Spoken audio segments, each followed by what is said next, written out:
If you are anything like me, then you are a massive nerd. You also probably love to make every deck you own as powerful as possible, which can be a lot of fun, but also can be really difficult sometimes socially. My love for overpowered decks means that sometimes I make decks that are simply not fun to play against, and there are plenty of situations when I sit down at a table of precons with Krenko? Probably not. Crick? Definitely not. Derevi? Absolutely not. So I have a problem that, judging from most of the Reddit posts week to week I see, is not unique at all. And you know what they say, Reddit is definitely an accurate representation of the real world. So obviously I needed a list that was suitable for a lower power table, but that doesn't mean I don't want to win or that I'm okay with making a commander deck not up to the full potential it can and should be. I don't want to compete with low powered decks just because I refuse to put synergistic cards in a deck. I needed a deck that was not going to take over a game, but keep it in check, and also a deck that could keep up with the big boys if needed. In essence, I needed a deck that wasn't a thermostat, but a thermometer. Speaking of thermometers, if you have not checked out my Weather Tribal deck tech, I suggest you do so after this, and subscribe to the channel if you want to catch my videos when I post them. Anyways, I think I found that deck in Mari the Killing Quill, which upon first reading is like the perfect mix of ramp, card draw, and removal synergy for higher power tables, with a splash of obscure creature types that keeps this deck grounded. In essence, this is a really bizarre removal-based theme coupled with tribal elements of a really weird variety. So without further ado, let's dive into this deck.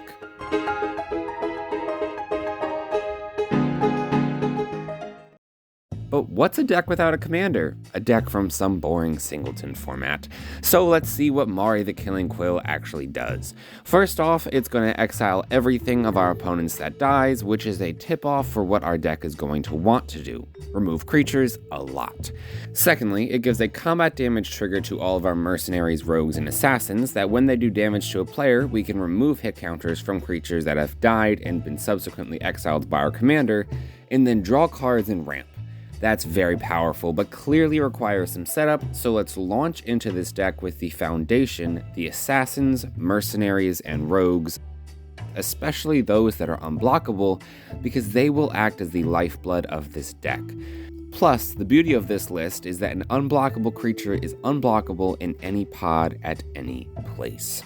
Speaking of the beauty of Magic cards, this deck's supermodel may very well be Changeling Outcast. It could be the single greatest card in the deck, which is really why this deck is so good, but also so limited at times. Since it's a Changeling creature, not only is this card unblockable, but it counts as a mercenary, which is pretty awesome. Does it also count as an assassin and a rogue? Yes. But when Wrath the Assassin and Wrath the Intimidator can tutor up this little guy, I'm gonna count it spiritually as a mercenary. Speaking of mercenaries, there is one absolutely horrific card that if your playgroup is playing, I want to join, because oh my goodness, Root Cage is such an awful card, but my god is it hilarious. If you ever actually stumble across this card in the wild in a game of Commander, please send it to me. But this deck is built on swinging in with creatures that can't be blocked or are difficult to block in order to remove hit counters, draw cards, and make treasures. I've said that a couple times now. So then what is better than a creature that can't be blocked? Again, not much. Shadow Alley Denizen and Vampire Cutthroat are pretty good contenders though, for mostly unblockable creatures. And there are plenty of others with abilities you can check out in the deck list in the description below, but you might be asking yourself, what makes this deck better than just a silly little value deck, and what does our removal package actually look like?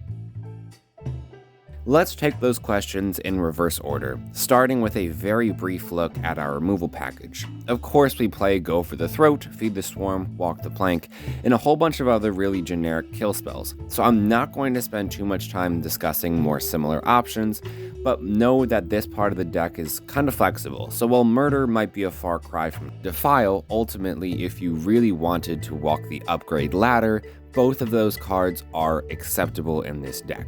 Again, the deck list is in the description, so I'm only going to talk about really unique cards this deck needs, because as much as I want watch time, no one really wants to hear me go through the same generic kill spells that you've probably seen 20 times. Dismember. To be completely honest, this is a list that I'm going to slowly upgrade as I pull better and better removal spells and I upgrade my collection. So I really only think it's worthwhile to talk about cards I will, no doubt, keep in this deck after I make this video today. So let's talk about Viridian Longbow instead. Because remember, our commander is going to give basically all of our creatures Death Touch because they are going to be mercenaries, rogues, or assassins. So that means that we can tap almost any of those creatures and kill anything that does not have Indestructible or Hexproof thanks to our Viridian Longbow. Let's also mention First Strike creatures while we're on the topic, because cards like Necrotal and Nightshade Assassin are removal when they enter, but it's also really good to get us left alone. Mari gets so much better when she's surrounded by a whole bunch of creatures with First Strike and Death Touch. Again, this deck can adapt to most pods because I don't care if you're attacking me with a Cultivator Colossus or a Colossal Dreadmaw. If I have a First Strike Death Touch, your creature will die and trample won't matter. It will get exiled with a hit counter on it, and I will be attacking you with something like Silumgar's Assassin, of course after I've already megamorphed it, and I will be drawing cards and making treasures. That's the really great part of this deck. It kills an Atraxa the same way it kills any other eligible creature, and then on top of that gets a payoff from it.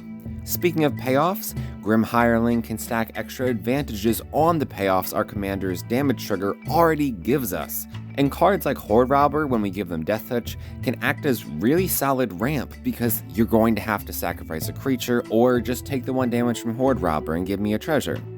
Other ramp choices on creatures include Undercity Scrounger and Zhentarim Bandit, which can pop out a few treasures, but come on, what do treasures and cards in hand do without a way to win? This deck could easily dirtle and play a bunch of Death Touch creatures that swing in for 5 a turn, but eventually someone will have bigger and better cards and overpower us. So before that happens, we play Forge, Neverwinter Charlton, as not only an absolute treasure producer, I mean this thing gets us treasures so often, but an absolutely huge creature for as long as our deck is functioning. It may be from a secret layer that I somehow entirely missed, but that doesn't change its value as an incredible synergistic piece in this deck. If we need to, we can always play Grey Merchant of Asphodel to win, or rely on Death Touchers and Hooded Blightfang to try and finish the job. But I personally prefer Marionette Master. Recall that treasures being sacrificed are put into the graveyard and will trigger this card, and that 5 treasures could represent 20 life lost for one of our opponents in one fell swoop. If all else fails, there's always the classic Torment of Hailfire that can be really big with the number of spare treasures this deck can have laying around, and if we get out a Cabal Stronghold, that number can get even larger. There is a reason that this card is known so well in Commander for finishing games. To help ourselves get any of these win conditions into our hand, we've got Diabolic Tutor and Varragoth Bloodski Sire, the latter of which happens to be a rogue and about as repeatable as a boomerang. Which is to say, if you are really good with Varragoth, like a boomerang, you can keep using it, but if your throws aren't as good, then you might only get a use or two out of this creature. So what about card draw, besides the obvious influence our commander has in that category? Well, we play Audacious Thief, Body Launderer, Morbid Opportunist, Rankle Master of Pranks, and Thorn of the Black Rose along the classic Sign in Blood and Night's Whisper combo common in mono black decks. This creates a really fun dynamic for us of cards serving multiple purposes, namely damage triggers for our commander and the original purposes of the cards to draw. In particular, a card like Audacious Thief excels in this deck because it involves attacking to do its thing. I have an Ishin 2 Heavens as one deck that I've tried the Thief in, and the card seems really good, except that it frequently dies in combat, since it's a 2/2 with no evasion. One way to help fix that particular problem is to give it Death Touch, which is what our commander automatically does.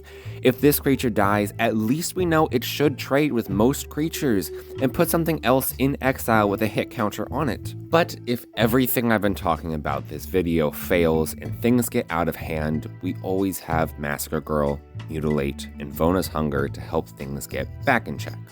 And oftentimes, we don't even need to capitalize on cards in exile with hit counters on them right away. We can let them build up for a Ravenloft Adventurer to cause some damage from those cards in exile. And let's not forget something important. We don't even need to kill the creatures for them to get exiled with hit counters. That's right, it happens automatically all the time when something dies, even if it's from two opponents attacking each other or a Sakura Tribe Elder being sacrificed. So there is plenty of incentive to finance a Cold War with the deck. In Magic, please don't put me on an FBI watch list again. We throw in a couple other tribal effects like Una's Blackguard for a bit of discard fun, Frog Toss or Banneret for ramp, and we have a deck mainly built around value that can keep itself alive by pure card draw, ramp, and removal efforts. This deck has quickly become one of my favorite decks while being nearly complete for only just over $70 worth of cards at the time of recording. I do have some plans to eventually get some better removal spells, but the deck is running very well as it is, so removal spells are really me being a completionist more than a necessary piece for this deck to function. But if you do like this idea as much as I do, then make sure to leave a like, comment, and subscribe to this channel where I may not post consistently, but I always post eventually. This deck is really fun again, and I am on the path to upgrading it, and as I do, I'll be upgrading the deck list, so again, that is linked below, keep an eye out for that. Thank you so much for watching, and I will see you next time.